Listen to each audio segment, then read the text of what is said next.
ఇప్పుడు మనం 2025 సంవత్సరం జూన్ నెల 1వ తేదీ నుంచి 30వ తేదీ వరకు ద్వాదశ రాశుల్లో చివరి రాశి మీనరాశి వారి జ్యోతిష్యం భూత భవిష్యత్తు వర్ధమానం ఎలా ఉందో ఈ గవ్వల శాస్త్ర ప్రకారం చూద్దామండి. గవ్వల శాస్త్రాన్ని చింతామణి శాస్త్రం అంటారు, లకుట ప్రశ్న శాస్త్రం అంటారు.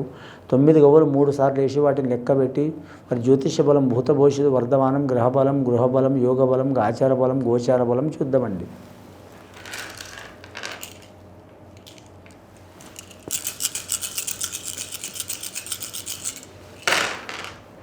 మీనరాశి వారి జాతకంలో 4 గవ్వలు పడ్డాయండి. చాలా వరకు మాత్రం అశుభకరమైన సంఖ్య పడ్డదండి. మీనరాశి వారి జాతకానికి దెబ్బలాట గుద్దులాట వెనక చూస్తే పిల్లి పీకులాట అన్నట్టు ఉంటుందండి. రాత్రి అది చేయాలి ఇది చేయాలంటారు కానీ పొద్దున ఏ పని చేయలేరండి. ఈ రాశి వారు సముద్రంలో ఈదగలుగుతారు, అలాగే నదిలో ఈదగలుగుతారు, అలాగే మాత్రం కుంటలో కూడా ఈదగలుగుతారు. కానీ మాత్రం ఇంట్లో మాత్రం ఈదలేకపోతుండండి. ఒకటి చేస్తారు ఒకటి అవుతుంది. కుటుంబ సమస్యలు అధికం. వివాహమైన వారికి భార్యకు ఆరోగ్యంలో నష్టం, లేదా భార్య ఉంటే భర్తకు ఆరోగ్య నష్టం, ధనంలో నష్టం, సంతానంతో ఇబ్బందులు, నమ్మిన వారితో ఇబ్బందులు, చిక్కులు చికాకులు, వాళ్ళ మనసులో ఉన్న బాధ చెప్పకపోవటం, ఎవరు చెప్పినా అర్థం చేసుకోకపోవటం, ఆర్థిక చిక్కులు, అలాగే చేసే వృత్తిల చిక్కులు, అలాగే నమ్మిన వారు స్నేహితులు సన్నిహితులు దుష్మానం కావటం అంటే శత్రువులు కావటం. అలాగే గత కొన్ని సంవత్సరాల నుంచి మాత్రం చాలా ఇబ్బందులు అవుతున్నాయి. ఇల్లు చూస్తే అడవి చూస్తే వెళ్ళినట్టు అవుతుంది. అందే పని అందట్లేదు, అయ్యే పని అయితలేదు, మనశ్శాంతి ఉండలేదు, తినే అన్నం వంటికి పడతలేదు.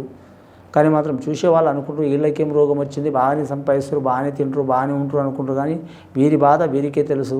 ఈ రాశి వారు ఒకరు వీరి బాధ ఒకరితో చెప్పుకోలేరండి. లోపలనే ఉంచుకుంటారు.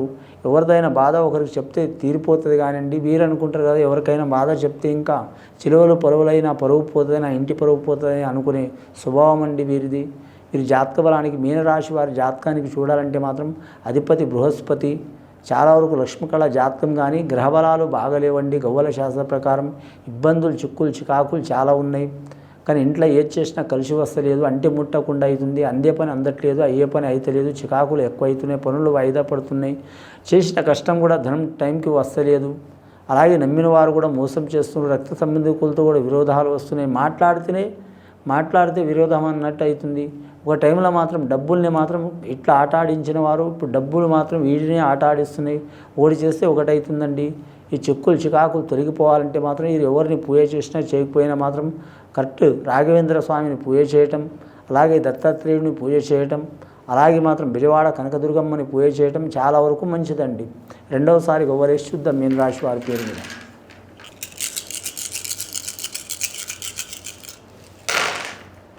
రెండవసారి గవ్వలేసిన 4 గవ్వలు పడ్డాయండి. చాలా వరకు మీనరాశి వారి జాతకానికి చాలా విపత్కరమైన పరిమాణాలు ఉన్నాయండి.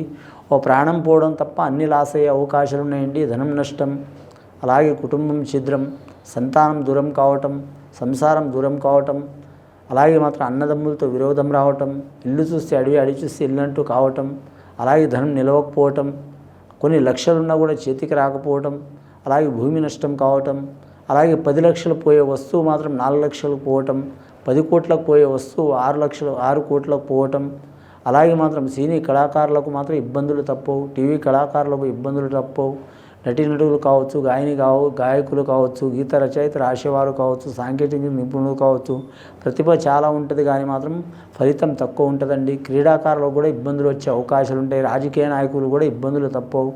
మాట్లాడితే విరోధం అన్నట్టు ఉంటుంది ప్రతిపక్షంలో కావచ్చు.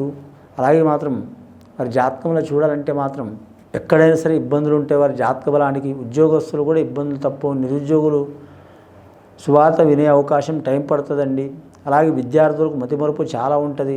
ఆ మతిమరుపు తొలగిపోవాలంటే సరస్వతి లేహం చూర్ణం సేవించడం చాలా వరకు మంచిది.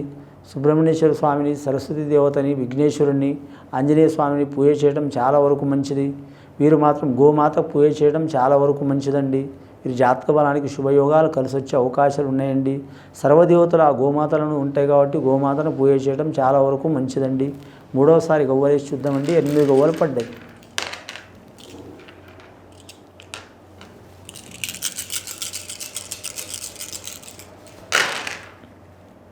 మూడవసారి గవ్వలిస్తే 3 గవ్వలు పడ్డాయండి. వీరి జాతక బలానికి 3వ సంఖ్య. వీరికి మాత్రం 100కి 20% బాగుంటే మాత్రం 80% ఇబ్బందులు ఉన్నాయండి వీరి జాతక బలానికి. వీరి పేరు మీద చూడాలంటే మాత్రం ఒకటి చేస్తే ఒకటి అవుతుందండి. ఏ పని చేసినా చికాకులు అవుతున్నాయి. ముఖ్యంగా లక్ష్మి నిలుస్తలేదు. కానీ మాత్రం ముగ్గురితో కలిసి ఏ పని చేయవద్దు. అయిన వారి కథను దగ్గర తీసుకుంటే మాత్రం చాలా ఇబ్బందులు పడే అవకాశాలు ఉన్నాయి. వారి సొంత రహస్యాలు ఎవరికి చెప్పొద్దు, మూడో వ్యక్తికి చెప్పొద్దండి. చాలామంది అనుకుంటారు, ఇంట్లో కొన్ని నిర్ణయాలు తీసుకుంటారండి. ఇల్లు కట్టడం కానీ, పెళ్లి చేయడం కానీ, డబ్బుది కానీ, పర్సనల్ లైఫ్ది కానీ, సంసారంది కానీ చాలా ఉంటాయి. అలాంటి విషయాలు మూడో వ్యక్తికి చెప్పొద్దు అనుకుంటారు. కానీ అనుకోకుండా స్త్రీ కానీ పురుషులు కానీ ఖచ్చితంగా మూడో వ్యక్తికి చెప్పాల్సి వస్తుంది. ఎవరికి చెప్పాల్సి వస్తుందంటే ప్రాణమిత్రులు కానీ లేదా ఇంటివారు కానీ. ముఖ్యంగా స్త్రీ నోట్ల మాట ఆగదండి. అది ఒక భగవంతుడు ఇచ్చిన వరం. అది వరం శాపం. ఆ మూడో వ్యక్తి కోరడం మూలంగా మాత్రం ప్రాబ్లమ్స్ ఎక్కువయ్యే అవకాశాలు ఉన్నాయి. ఇంట్లో సంతానంలో విరోధం, సంతానానికి నష్టం కావటం, సంతానానికి ఆరోగ్యంలో భంగం కావటం, అలాగే ఇల్లు చూస్తే చాలా వరకు ఇబ్బందులు రావటం. కానీ మాత్రం అలాగే హాస్పిటల్ పాలు కావటం, అలాగే హాస్పిటల్ పాలై మాత్రం ఆపరేషన్లు కావటం, ధనం నష్టం రావటం, అలాగే మాత్రం వాహన ప్రమాదాలు జరగటం, ఆకస్మికంగా దుర్వార్తలు వినటం, అలాగే మాత్రం నమ్మిన వారు మోసం చేయటం, ఇలాంటి సంఘటనలు చాలా ఉన్నాయి వారి పేరు మీద. ఇది శనినా కర్మనా దరిద్రమా ఆచారమా అనుకుంటారండి. ఇది దుష్టశక్తులు చాలా ఉన్నాయి. వీరికి దుష్టకర్మ చాలా ఉన్నది. అలాగే నరఘోష చాలా ఉంది. నరఘోషకు నాపరాళ్లే పగిలిపోతాయండి. దయ్యం, భూతం, మంత్రం, తంత్రం, చెడుపు, చేతబడి కంటే మాత్రం నరఘోష చాలా దెబ్బతీస్తుందండి.